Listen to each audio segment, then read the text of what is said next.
De Radio María, un día más, con la gracia del Señor, proseguimos el comentario del Catecismo de nuestra Madre, la Iglesia.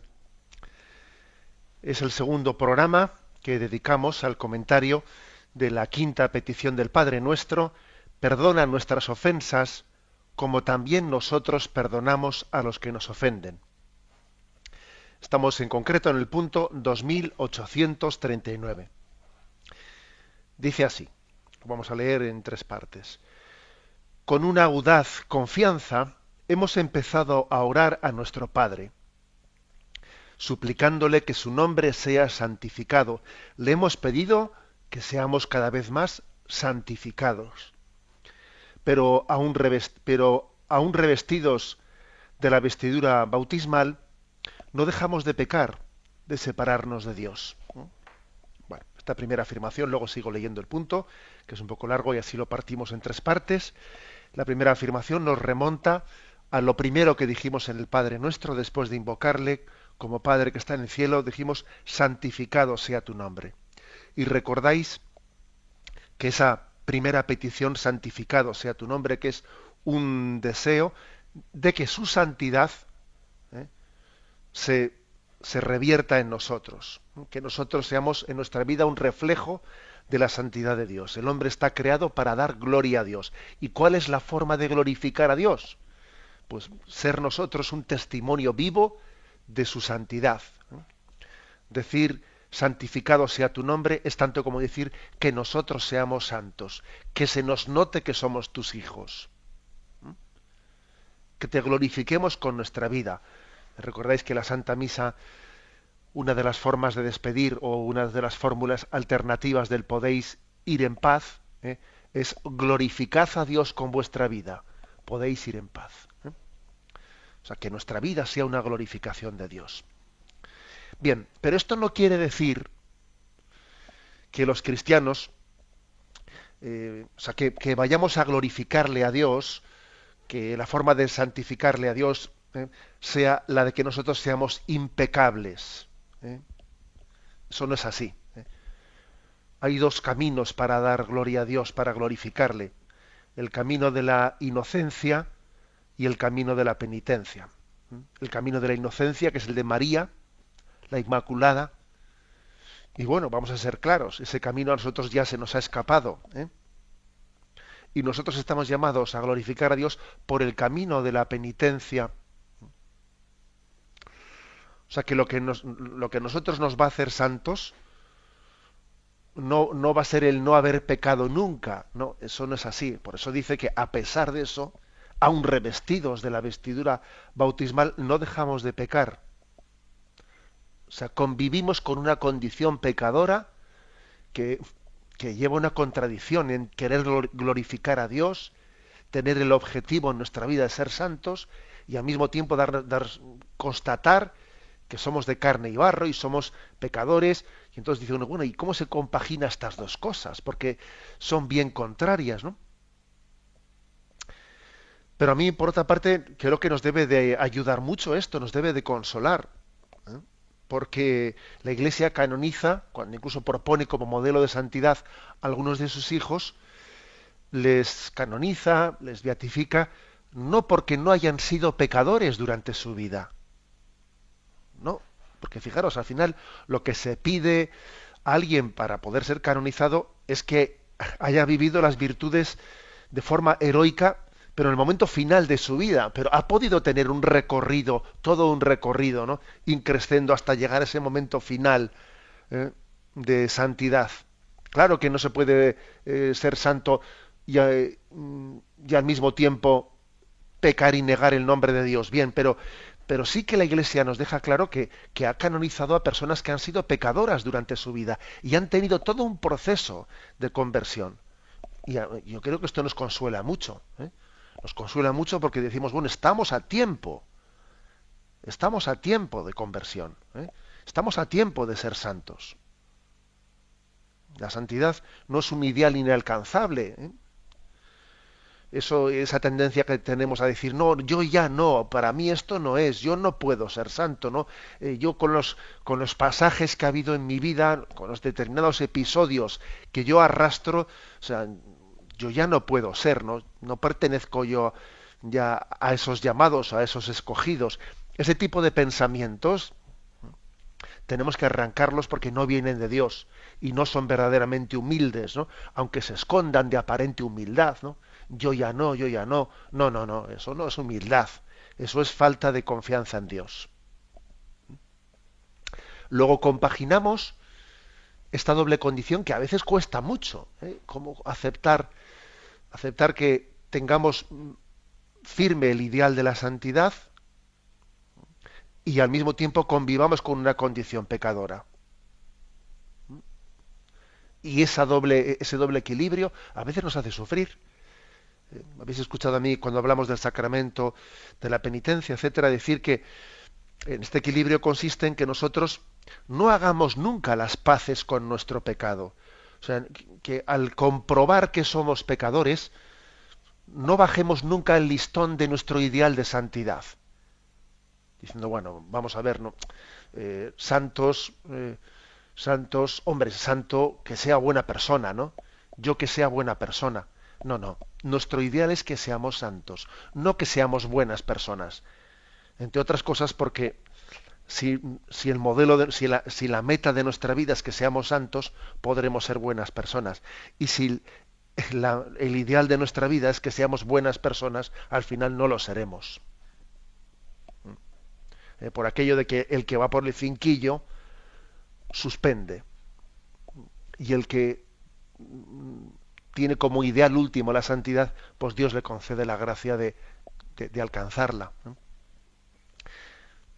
Por eso no debemos de pactar nunca con la mediocridad bajando nuestro nivel, no hacer nunca las paces con nuestro pecado, pero tampoco perder la paz, ni hacer las paces con nuestro pecado, pero ni perder la paz por nuestros pecados, ni perder la paz sabiendo que estamos a tiempo, que es tiempo de conversión, no desesperarnos.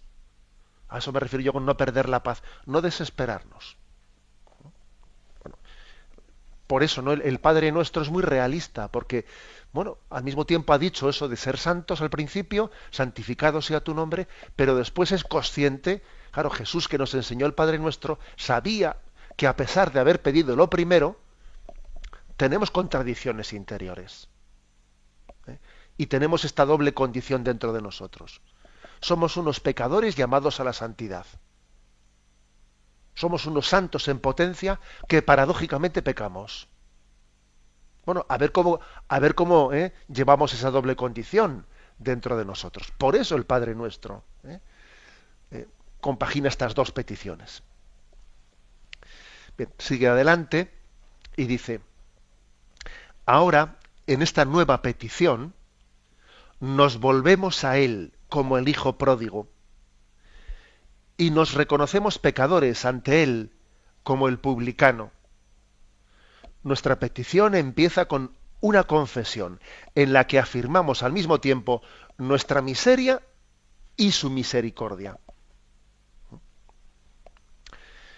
Aquí está la clave, la clave de cómo se resuelve esa aparente contradicción de que somos unos santos en potencia, pero que pecamos por el camino. ¿Cómo se resuelve esta contradicción? Bueno, vamos a ello.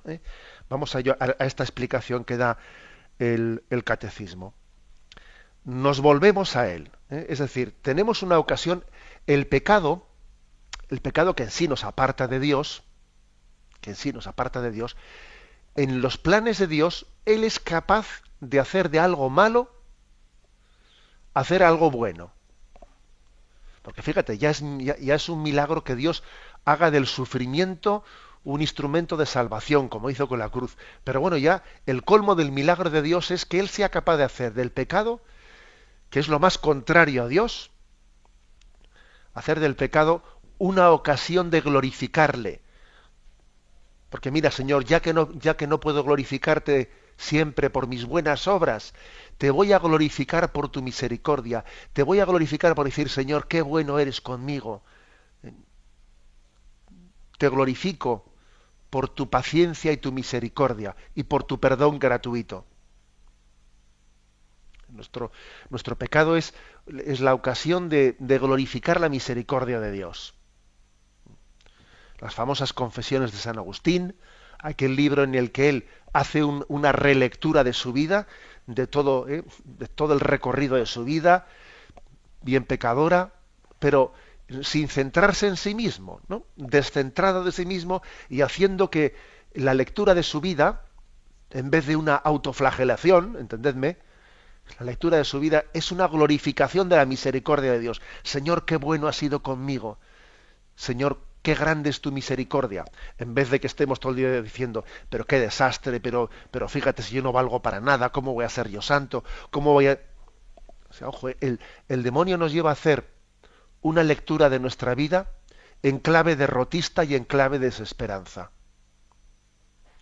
Por el contrario, el Espíritu de Dios quiere que hagamos una lectura de nuestra vida, de los pecados de nuestra vida, en clave de glorificación de la misericordia de Dios. Las confesiones de San Agustín, pero qué grande es su amor, pero qué grande es su misericordia, pero qué bueno es Dios. De esta forma vamos compaginando esa doble condición de que yo estoy llamado a ser santo, soy un santo en potencia.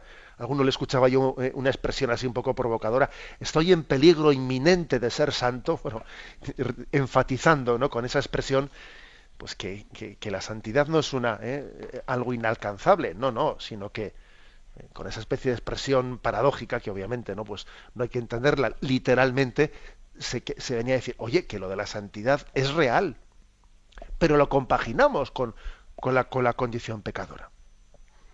Bueno, pues he aquí la gran enseñanza del Padre Nuestro. Me volveré, nos volveremos. Aquí se nos remite a la parábola del Hijo Pródigo, ese famoso episodio. No vamos a volver a leerlo porque lo hemos leído también no hace mucho tiempo, cuando ese joven, cuando el hijo pródigo, hace la comprobación de la dureza del pecado, de lo que es estar allí, ¿no?, que está reflejada la dureza del pecado en este cuidar cerdos, ¿eh? Deseaba saciarse de las algarrobas que comían los cerdos, pero nadie se las daba, ¿no? Entonces aquí comienza un proceso. Dice, recapacitando entonces, se dijo, ¿cuántos jornaleros de mi padre tienen abundancia de pan, mientras yo aquí me muero de hambre? Me levantaré. Primero ha dicho recapacitando para sí. Luego dice, me levantaré, me pondré en camino a donde está mi padre y le diré, Padre, Padre, he pecado contra el cielo y contra ti. Es decir, que hay todo un proceso, ¿no? Aquí lo que el catecismo nos quiere hacer caer en cuenta de esta parábola del Hijo Pródigo es que hay un proceso. Recapacitando, se puso a pensar, decidió decir, me levantaré, me pondré en camino y le diré a mi Padre, y le voy a confesar a mi Padre, yo pecador.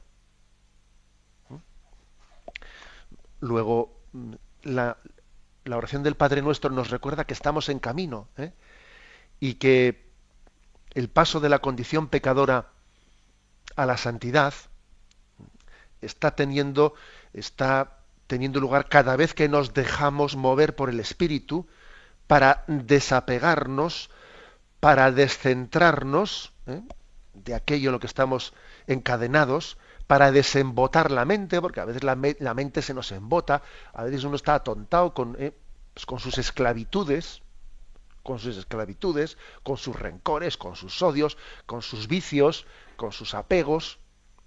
Tomar distancia, recapacitar, en vez de dejarse arrastrar, conducirte en la vida. Hay dos maneras de vivir, ¿no? Una es dejándote arrastrar y otra es llevando las riendas de la vida.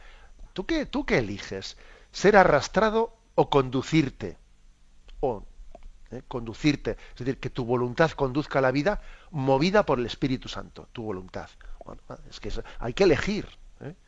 O soy arrastrado por mis pasiones, o soy yo el que las conduzco movido por la gracia.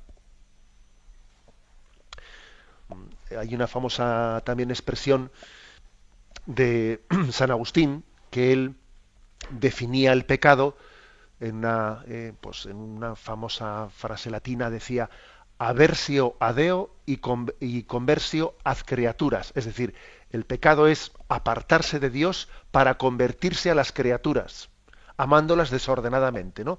Aversio, de ahí viene aversión, aversio a Deo, conversio ad criaturas, convertirte a las criaturas en vez de convertirte a Dios. Esta es la definición del pecado según San Agustín. Desde luego, más gráfica y más exacta no puede ser. El hombre está hecho para convertirse a Dios. Y paradójicamente el pecado consiste en aversio a Deo y conversio a las criaturas, ¿no? Amarlas desordenadamente. Y de ordinario es verdad que nadie peca por afán de ir contra Dios o por transgredir a Dios, o sea, por transgredir la ley de Dios, sino de ordinario solemos pecar por una entrega desordenada a las criaturas. El objeto directo de nuestra voluntad del pecado suele ser la entrega desordenada a los bienes temporales. Mientras que el apartarnos de Dios, eso de aversio a Dios, la aversión a Dios, pues suele ser como la consecuencia de lo primero. Claro, si yo me entrego directamente, desordenadamente a las criaturas, indirectamente me he apartado de Dios, no he tenido una aversión a Dios. Bueno, esto que supone, ¿no? Supone el pecado, para poderlo sanar, para poderlo redimir, requiere el proceso inverso. Es decir, a ver cómo yo voy teniendo el desapego, ¿no? Si yo me he convertido a las criaturas en vez de convertirme a Dios, a ver cómo yo tengo ahora el desapego necesario, a ver cómo tomo distancia frente a ello, a ver yo cómo me libero de las cadenas, ¿no? Para volverme a Dios. Me volveré a casa de mi padre. Es impresionante, ¿no? Me volveré a casa de mi padre. La gracia del perdón no sólo comienza cuando el padre, al ver llegar a su hijo, sale y le pega un abrazo, ¿no? No.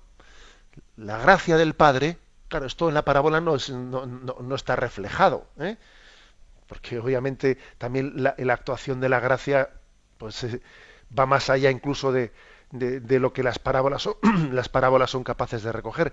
Pero la gracia de la misericordia del Padre ha actuado antes, cuando ese hijo pródigo ha empezado a recapacitar.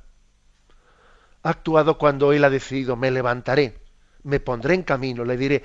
Es decir, en su corazón ya estaba actuando la gracia. La misericordia de Dios está actuando en nosotros incluso cuando todavía somos pecadores y comenzamos a tener nuestro remordimiento. Y cuando empezamos a tomar la decisión de decir, volveré a casa de mi padre. Ahí Dios ya está actuando. Antes de que luego ya va y te da su perdón. Porque, fijaros, nosotros cuando vamos a confesarnos, bien, recibimos la absolución al final. Pero no pensemos que la gracia de Dios ha actuado únicamente al decir, yo te perdono tus pecados en nombre del Padre y del Hijo, del Espíritu Santo. No, no. La gracia de Dios ha actuado cuando tú has dicho, debería de confesarme, voy a hacer un examen de conciencia, voy ya.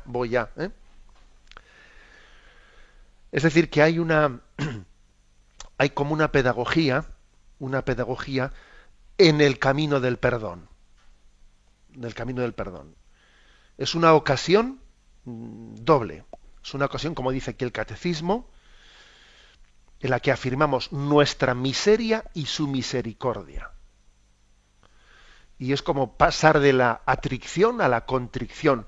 Voy a pasar de el dolor por haber metido la pata, como se dice popularmente, ¿no?, al dolor por haber ofendido a Dios, que es tan bueno conmigo. Igual el hijo pródigo tiene ese camino, es decir, al principio el dolor que él siente es por haber metido la pata tan profundamente. Pero ¿qué he hecho yo? Con lo bien que estaba en casa de mi padre, pero qué desgraciado que soy.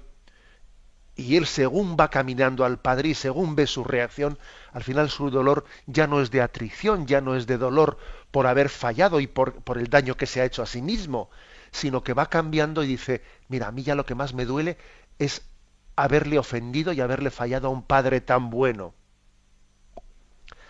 Ahora, pasar de ese arrepentimiento un tanto egocéntrico, egoísta, ¿no?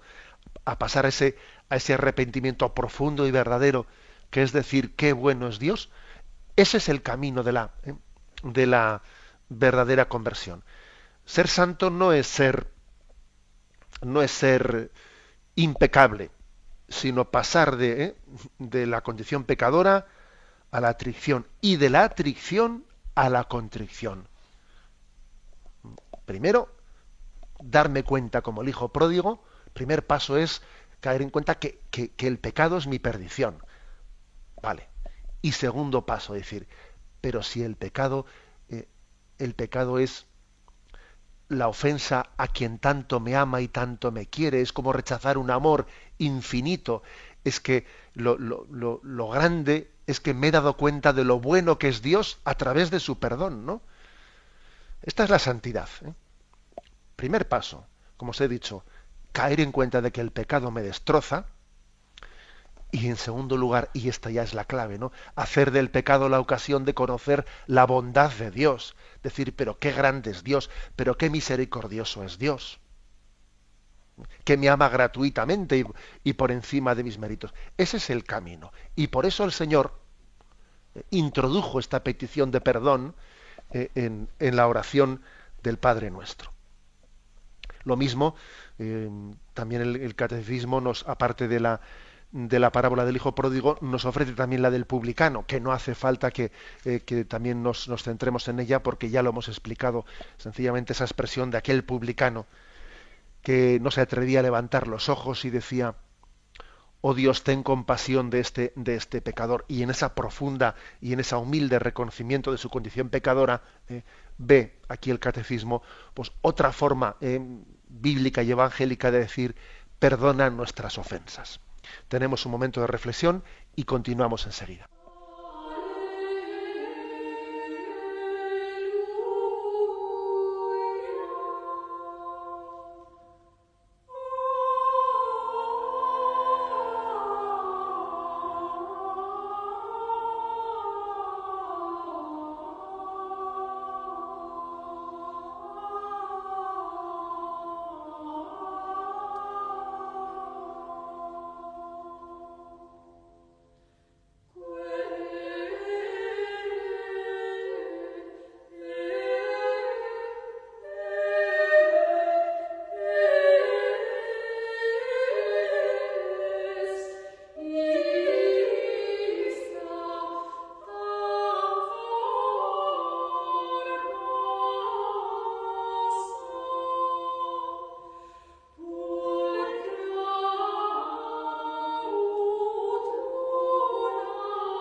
Continuamos en esta edición del Catecismo. Vamos a terminar el comentario del punto 2839.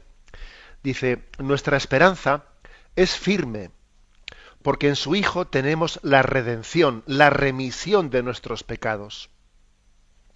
El signo eficaz e indudable de su perdón lo encontramos en los sacramentos de la Iglesia. Es decir, cuando rezamos perdona nuestras ofensas, tenemos una esperanza firme de que eso que pedimos no es un brindis al sol, es que Dios quiere que se lo pidamos, es que está deseando darnos su perdón. No siempre cuando pedimos algo sabemos si estamos pidiendo bien. Pero cuando pedimos perdón, cuando pedimos misericordia, cuando decimos yo pecador, sin duda alguna es un momento que es una fiesta en el cielo. Hay más alegría en el cielo por un pecador que se convierta que por 99 justos que no necesiten convertirse. Pedirle a Dios perdón es alegrarle. Alegrarle. Curiosamente, solemos tener cierta vergüenza de pedir perdón. Yo a veces suelo decir, el demonio tiene la capacidad de meternos la vergüenza a destiempo. La vergüenza la teníamos que haber tenido al pecar, no al pedir perdón. Dios se alegra de que pidamos perdón. Es una fiesta para Él. Bien, este matiz es importante, porque yo creo que es frecuente, es muy frecuente que el demonio a veces consiga que se retarden muchas conversiones, eh, porque no nos damos cuenta que no tenemos que avergonzarnos de convertirnos, no por Dios. Eso tenemos que vivirlo como una liberación. Y dice, en Cristo tenemos la redención, el perdón de los pecados. Hemos sido salvados en Cristo. Hay expresiones en la Sagrada Escritura que subrayan especialmente la redención objetiva.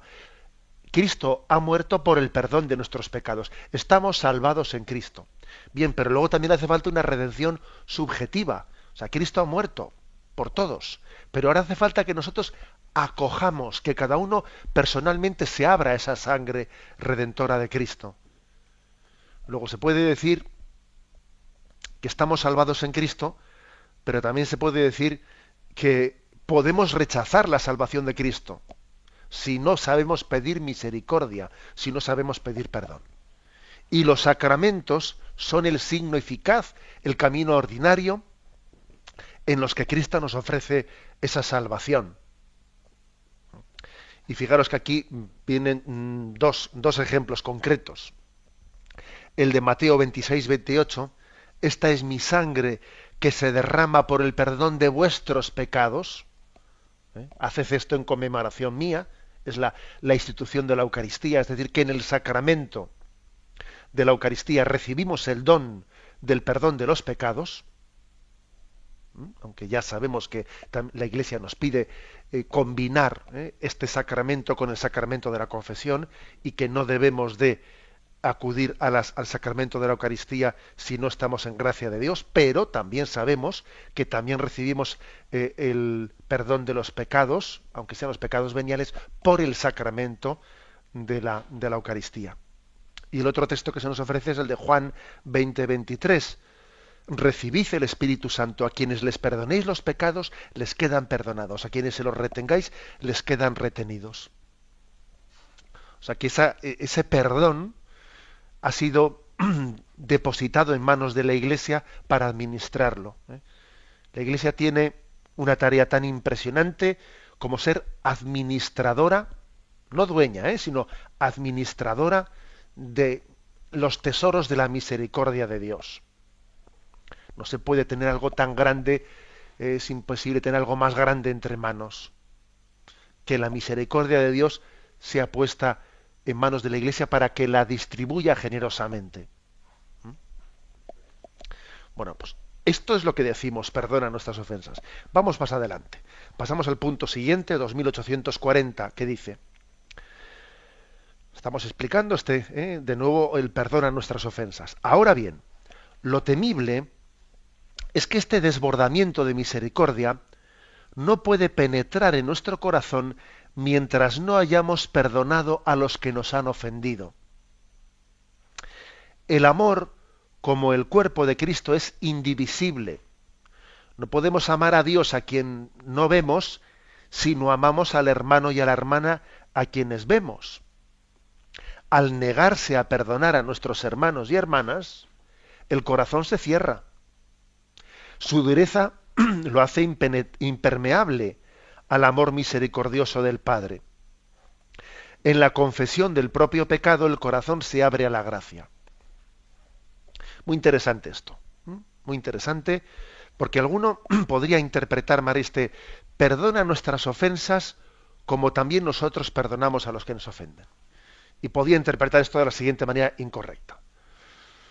Mira, como tú no le perdones a tus hermanos, al prójimo, yo me voy a enfadar contigo. Me voy a enfadar contigo y entonces a ti no te voy a perdonar, me voy a vengar. Como tú no has perdonado, yo a ti por venganza no te perdono. Y esa interpretación sería incorrecta. No es que Dios decida no perdonarte porque tú no has perdonado. Fijaros lo que dice el catecismo. No es que sea por decisión de un Dios enfadado, no. Es que eres tú el que al no haber perdonado quien al no haber perdonado al prójimo, tú te has cerrado y al cerrarte te incapacitas para recibir el don de Dios. ¿Mm? Voy a volver a leerlo porque son palabras precisas y verdaderamente nos hacen entender bien teológicamente qué es lo que supone el perdón de Dios, ¿no? Dice, al negarse a perdonar, dice aquí, el amor es indivisible. No se puede amar a Dios sin amar a los demás. ¿Por qué no? Porque si yo no amo a los demás, tampoco puedo amar a Dios, porque no puedo dividirme el corazón. El corazón o se abre o se cierra. Y si se abre es para amar a Dios y amar al prójimo. ¿Mm? Quien dice ama a Dios y no ama al prójimo es mentira, no ama a Dios tampoco. O sea, se ama a los dos a la vez o no se ama a ninguno, ni al prójimo ni a Dios. Por eso, dice, al negarse a perdonar a nuestros hermanos, el corazón se cierra y su dureza lo hace impermeable al perdón de Dios. Y entonces Dios quiere perdonarte, pero no puede perdonarte, porque tú no has abierto el corazón, ni para el prójimo ni para Dios. Como veis, es una explicación precisa de lo que supone, de por qué se liga el perdón, el que Dios te perdone, a que tú perdones a los demás. No es una vendetta, no es un enfado de Dios, no, sino que tú te incapacitas para ser perdonado. Dicho de otra manera, ¿Dios podría perdonar los pecados a alguien que Él no perdona al prójimo? No, no podría hacerlo. Porque es tanto como decir, Dios podría hacer un círculo cuadrado. No, mire usted, o es círculo o es cuadrado. O sea, que no se pueden las dos cosas a la vez. ¿O Dios podría llevar a alguien que esté en pecado mortal al cielo? No, no podría, porque es contradictorio, es una cosa contradictoria. O sea, no es que Dios no quiera, es que no puede, es que eres tú el que te incapacitas para ello. Bueno, por lo tanto, cuando decimos perdónanos como también nosotros perdonamos, vamos a entender esto, no le estamos pidiendo a Dios que conforme su comportamiento con el nuestro, tal como podía parecer una lectura superficial. No cabe duda de que somos nosotros los que tenemos que conformar nuestro comportamiento con Él. Es decir, Él es el modelo del perdón. No es mi modelo el de Dios, sino Él es el modelo mío. En ese perdón que Él nos concede es donde se arraiga nuestra capacidad y nuestra obligación de perdonar. Yo no le estoy diciendo a Dios, Señor, mira, toma modelo de mí. Perdóname como yo perdono. Aprende de mí. Hombre, no entendamos eso de esa manera. Eso sería absurdo. Sería absurdo. Sino más bien es en el otro sentido que he dicho antes, en el sentido que es que yo me capacito al perdonar para que Dios me perdone. Al perdonar al prójimo, también demostramos nuestra honda fe en el perdón de Dios. Es creernos de verdad. Si tú no perdonas al prójimo, tú no te estás creyendo de verdad que Dios tiene que perdonarte a ti. ¿Veis? Es un matiz importante. Tampoco quiere decir que con nuestro perdón a los demás nos merezcamos el perdón de Dios. Se trata más bien de una condición que hay que cumplir. A ver si intento explicar esto. O sea, no es que yo diga, Señor, como he perdonado al prójimo, entonces tengo derecho a que tú me perdones. Porque yo he cumplido mis deberes. Ahora cumple tú los tuyos. No, tampoco es eso. Porque no hay proporción alguna entre lo que yo he perdonado y lo que Dios me tiene que perdonar a mí. Me acuerdo que ayer puse el ejemplo de que no hay proporción entre el pecado de que dos niños pequeños, dos hermanos, se tiren de los pelos y se peleen para coger el juguete, a que un hijo vaya donde su madre y la bofetee. Hombre, es mucho más grave lo segundo que lo primero. Entonces, no cabe decir que, oye, como yo le perdono a mi hermano, ahora perdono. No, es que es mucho más grave que un hijo le bofetee a su madre. Que no que entre dos hijos se peleen. Bueno, entonces no es que yo por eso lo merezca, ¿no? Que yo pueda comprar el perdón de Dios porque he hecho yo mis deberes, los he hecho bien. O sea, que el perdón de Dios no se condiciona al nuestro. Pero sí es cierto que el valor de nuestra súplica se ve condicionado por nuestro perdón previo. Es que yo con qué cara le voy a pedir a Dios que me perdone si yo no he perdonado. O sea, el valor de mi súplica, la sinceridad de mi oración está condicionada a que yo perdone. Si no, es que no estoy pidiendo perdón de verdad. Dios es verdad que no depende del hombre, ¿no? Pero es nuestra oración, la sinceridad de mi oración, la que depende de si es verdad que yo he perdonado a los demás o no he perdonado. Si no, ¿cómo te voy a yo a decir, O sea, es que estoy mintiendo cuando te digo eso, ¿no? Es como alguien que tiene una doble vida, y al mismo tiempo que mantiene un amante, le dice a la que va a ser su esposa, le dice, cariño, ¿te quieres entregar, que nos entreguemos para siempre y seremos el uno para el otro? Pero ¿cómo le estás diciendo eso si tienes un amante? Entonces, esto es lo mismo. O sea, ¿cómo le estás pidiendo a Dios perdón si tú no estás perdonando a nadie? ¿Eh? Es, por lo tanto un matiz pues muy importante, ¿no? En resumen, ¿no? En resumen, que a través de esta súplica del perdona nuestras ofensas, como también nosotros perdonamos a los que nos ofenden, tomamos conciencia, yo diría, de varias cosas. Primero, tomo conciencia de mi condición pecadora. Segundo, tomo conciencia de la misericordia de Dios. En tercer lugar, tomo conciencia de la importancia de las relaciones humanas, que son muy importantes.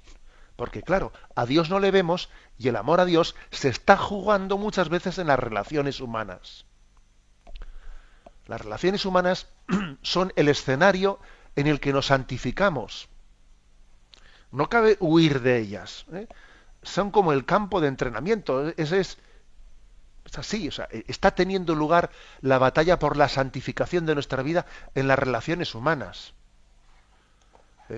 Luego, no cabe una huida decir, yo es que cuando me junto con los hombres me hago peor. No, no, mire usted, no diga tal cosa, porque ahí está teniendo lugar mi opción por Dios, en esas relaciones humanas.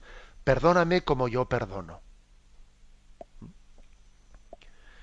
O sea, primero he dicho tomar conciencia de nuestra condición pecadora. Segundo, tomar conciencia de la misericordia de Dios. Tercero, de la importancia de las relaciones humanas. Caer en cuenta también de que el perdón es como una piedra de toque que nos permite verificar la profundidad de tu fe. Oye, no te engañes, que si tú no perdonas al prójimo, no estás pidiendo con fe a Dios, o sea, pero tu oración no es sincera, mantienes una doble vida, como la amante esa que decía yo antes, ¿eh? O sea, mantienes una doble vida. Es como es un test para verificar la autenticidad de tu fe. Si tienes doble vida o si tienes unidad de vida. Y además también, por último, tu petición va a servir de norma para el propio juicio que tú recibas. Es decir, tú vas a ser juzgado según tu propio juicio. La medida con que tratéis a los demás, la tratarán con vosotros, dice Jesús. Claro, la medida con que midáis a los demás, la utilizarán con vosotros. Es algo impresionante. Si os fijáis, esa palabra famosa de Jesús, se está diciendo aquí, perdona como yo perdono. La medida que uséis, la usarán con vosotros. Yo voy a juzgar según el juicio también. Que por cierto, también aquí yo creo que también hay una enseñanza importante, y es que, en el fondo, detrás de esta petición de perdonar al prójimo para que Dios nos pueda perdonar, ahí también se esconde la petición de que no juzguéis y no seréis juzgados. Con la medida que midáis seréis medidos, ¿no? Dice Mateo 7. Esto viene a continuación del Padre Nuestro. Y además Jesús dice, habla de la paja que vemos en el ojo del hermano, cuando tenemos una viga en el ojo propio, ¿no? Esto no es casualidad que venga después del Padre Nuestro. Porque el perdón al prójimo quedaría adulterado si se vinculara con el juzgar y condenar. Por ejemplo, ¿no? Yo juzgo al prójimo, ¿no? Y le juzgo mal. Y en mi interior le condeno, ¿no? Pero bueno, ahora voy a ser justo, ahora voy a ser generoso y le voy a perdonar. No, mire usted, eso es una falsedad de perdón. ¿eh? El perdón es verdadero perdón ¿eh? Cuando yo no me pongo por encima de él juzgándole. Por eso es necesario renunciar a juzgar el interior de las personas. Ya sé que estoy diciendo algo exigente, pero no entendamos el perdón como decir, mira, este es un malo, este es tal, este es que es una víbora, este es no sé qué, pero bueno, como yo soy muy generoso, le voy a perdonar. No, mira, eso no, ese no es un perdón auténtico, porque le estás juzgando con dureza, sin conocerle interiormente, y ahora piensas que le perdono, ¿no? Le voy a perdonar la vida a este. Y tú vas de perdonavidas. Pero perdonar los pecados no ser un perdonavidas. ¿eh? La expresión ser un perdonavidas es un perdonar mirando por encima del hombro, ¿no? Juzgando despreciativamente a la persona a la que se le va a perdonar. Y ese no es el perdón de Jesucristo. Ser un perdonavidas no tiene nada que ver con el perdón humilde. Nosotros perdonamos además sabiendo, Señor, mira, perdónalos porque no saben lo que hacen y yo mismo tampoco no sé el grado de culpabilidad que tienen, porque yo no conozco el interior del corazón de esa persona como tú lo conoces. Me perdono porque no sabe lo que hace y tampoco yo sé exactamente, ¿no? Toda la complejidad del corazón de las personas. Ese es el perdón humilde, que no es ser un perdonavidas.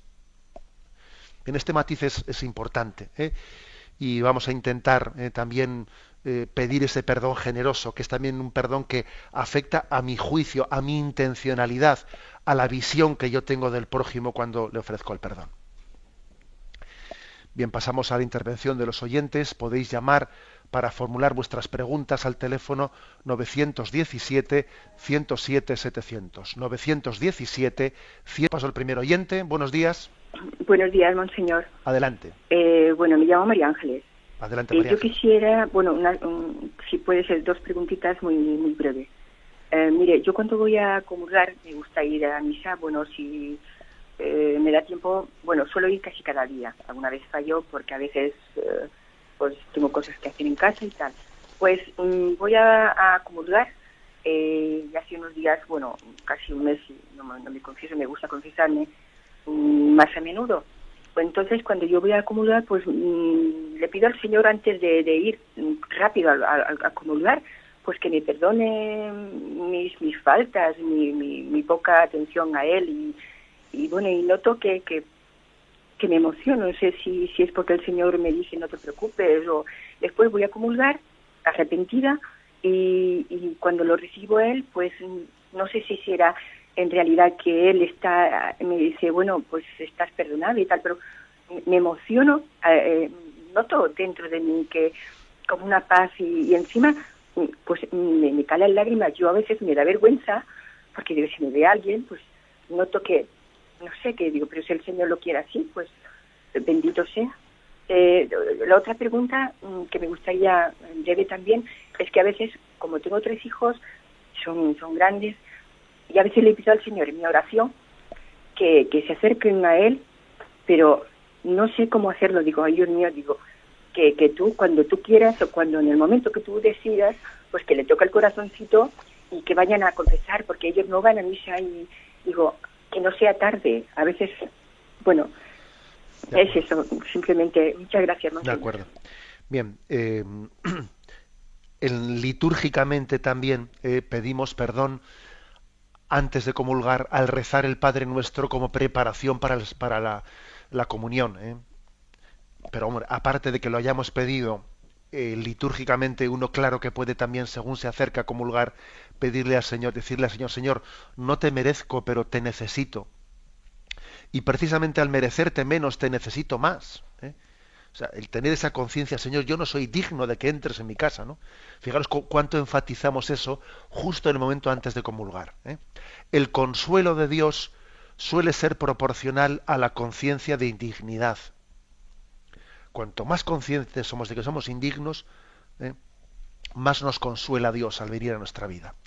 También es verdad que pues esta oyente, pues que tiene esas consolaciones de Dios cuando comulga, también hay que decir, porque hace poco otra oyente llamaba comentando lo contrario, que lamentándose y sufriendo por el hecho de que en sus comuniones no sintiese la consolación que ella quisiera sentir, porque igual tenía más sequedad, o quisiera sentir más el amor de Dios y no tiene ese sentir sensible. Bien, tampoco podemos pensar que la gracia de Dios es proporcional a la sensibilidad a nuestro sentimiento de la gracia. No, la gracia no podemos medirla por el sentimiento. Es posible que alguien reciba más gracia y no ha tenido tantas consolaciones ni tantas lágrimas. Pero bueno, cuando Dios nos las da, bendito sea Dios, ¿no? Y también nos sirve ese sentimiento de consolación, pues para seguir más fielmente a Jesucristo. Y con respecto a la pregunta que ha hecho de sus hijos, bueno, pues obviamente yo creo que su oración está bien hecha, ¿no? Señor, tócales en su corazón, ¿no? Que se abran a tu gracia. Yo creo que esa es la esencia de la petición. También creo que es importante que usted ofrezca por ellos sacrificios, ¿no? La oración, para que sea más eficaz, tiene que estar unida al sacrificio y a la limosna. Esa tríada de oración, limosna y sacrificio hace que nuestra oración tenga mucha más fuerza. Damos paso a un siguiente oyente. Buenos días. Buenos días, monseñor. El Adelante. Señor y la Virgen lo bendigan. Sí. Mi pregunta es más o menos, soy muy irascible. Y aun cuando termine de comulgar y venga a casa, mi hijo tiene la potestad de llevarme al límite. Eso por un lado. No soy rencorosa, porque pese a que discuto con él en ese momento, a los 5 minutos estoy hablando con él como si nada pasara. Igual me pasa con las ofensas que pueda o no recibir en el ámbito donde me desenvuelvo. Yo no guardo rencor, porque si me piden un favor, yo acudo y presto el favor. Y si tengo que ir, cuanto tenga que ir, pero siento el resentimiento y el recuerdo de que me ha ofendido, me ha hecho esto, pero estoy presta a ayudarle. Monseñor, y en Medjugorje también me enfatizaron eso, por eso me duele y por eso lo traigo a colación lo de Medjugorje, porque me dijeron, recuerda de perdonar como Dios nos perdonó, y yo no sé entonces cómo aplicarlo realmente en mi vida. Yo sentía que el no tener rencor y el acudir y ayudarle en el momento que lo necesitara esa persona era perdonar. De acuerdo. Vamos a ver, las personas que tienen una tendencia irascible, como dice esta oyente, con frecuencia, no todas, ¿no? Pero con frecuencia suele ocurrirles que tienen estallidos de ira, sin que eso suponga un odio profundo. Porque en cuanto que se ha pasado el estallido, pues tiene facilidad y prontitud para hablar como si no ha pasado nada y acudir en ayuda de esa persona, etcétera, etcétera, que no es rencorosa, Es irascible, pero no rencorosa. Pero yo creo que también las personas irascibles, para tener una motivación, para superar esa condición, tienen que pensar también no solo en ellas, sino en las demás. Porque bueno, aunque yo en mi trabajo, por ejemplo, pues monte en cólera y al cabo de un rato no ha pasado nada, sin embargo es posible que yo escandalice a los demás. O sea, no hay que ver únicamente lo que los estallidos de ira provocan en mí, sino también en los demás. Y puede ocurrir que yo en ese estallido diga una barbaridad que, aunque yo la he dicho, que no ha salido de mi corazón, sino que ha salido pues de mi boca, pero es posible que alguien que no es de mi condición, sino que es mucho más sensible y mucho más vulnerable, le he dicho una barbaridad y lo dejo muy tocado. Es decir, que creo que para superar la condición irascible es muy importante el preguntarse ¿qué efecto causan en el prójimo mis estallidos? Claro, yo veo que no tienen tanta importancia, porque luego se me pasa. Sí, pero ojo, en esta vida no basta únicamente ir por ahí, ¿no?, pensando en cómo en cómo me va a mí, sino cómo me va a los demás. Esto es parecido a la pureza, ¿no? Y a la modestia en la forma de vestir. Oye, no basta que tú digas que a ti vestir así a ti no te causa problemas, y le causa problemas a los demás, porque si vistes de una manera, pues muy, muy llamativa, pues puede resultar motivo de pecado para otro. Bueno, pues eso que se dice de la modestia en el vestir, también se dice en este tema de la irascibilidad, ¿eh? Nosotros también somos corresponsables de nuestros hermanos, ¿eh? de su santificación. Entonces, una manera de luchar contra mis estallidos es esa. Y por eso igual yo tengo que pedir perdón cuando he tenido un estallido de ira y decir, oye, perdóname, que yo tengo pues una... O sea, es decir, aunque a mí se me haya pasado enseguida, pero igual hay alguien cerca de mí que le ayudaría mucho si le pidiese explícitamente perdón por la salida de tono que he tenido. Mira, sé que suelo decir palabras que no son... Es que es bueno también sanar nuestra irascibilidad desde la corresponsabilidad en lo que ocurre en los demás. Tenemos el tiempo cumplido. La bendición de Dios Todopoderoso, Padre, Hijo y Espíritu Santo, descienda sobre vosotros. Alabado sea Jesucristo.